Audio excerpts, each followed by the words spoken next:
Maraming tao ang naiisip na ang pinakamadaling solusyon sa mga problema sa trabaho ay ang mag-resign. Pero, sa totoo lang, hindi ito laging tamang hakbang. Bakit nga ba?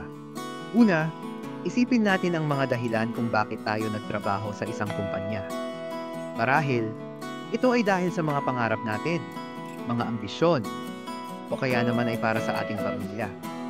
Kapag nag-resign tayo ng basta-basta, maaaring mawala ang mga oportunidad na makapit ang mga ito. Ang mga pagsubok sa trabaho ay bahagi ng ating pag-unlad. Kung laging takbo tayo sa mga hamon, paano natin matutunan ang mga aral na dala nito?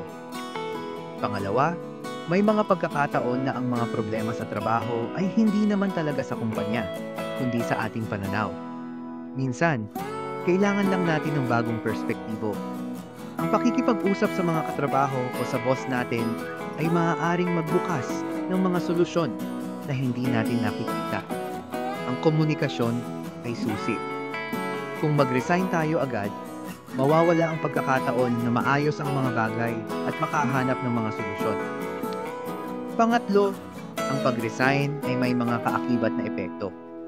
Isipin mo ang mga benepisyo na mawawala sa iyo: health insurance, retirement plans, at iba pang mga pribilehyo. Kung hindi ka pa handa sa susunod na hakbang, maaaring magdulot ito ng stress at pangamba sa iyong pinansyal na kalagayan. Mas mabuting pag-isipan ang mga bagay-bagay bago gumawa ng desisyon. At huwag kalimutan ang mga koneksyon na nabuo mo sa iyong trabaho. Ang mga tao sa paligid mo ay maaaring maging mahalagang bahagi ng iyong career. Ang pag-resign ay maaaring magputol sa mga relasyong ito. Sa halip na umalis, bakit hindi natin subukan na i-build ang mga koneksyong ito?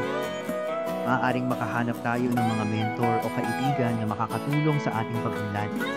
Minsan, ang mga problema ay nagiging oportunidad para sa pagbabago. Ang mga hamon sa trabaho ay maaaring maging daan upang tayo ay lumago at maging mas matatag. Kung mag-resign tayo agad, maaaring hindi natin makita ang mga oportunidad na nag-aabang sa atin.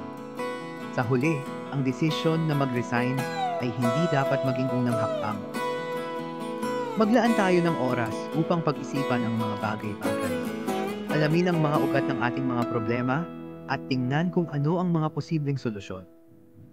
Ang tunay na lakas ay hindi ang pagtakbo sa mga hamon, kundi ang pagharap sa mga ito ng may tapang at determinasyon. Kaya, bago mag-resign, isipin mo muna ang lahat ng ito.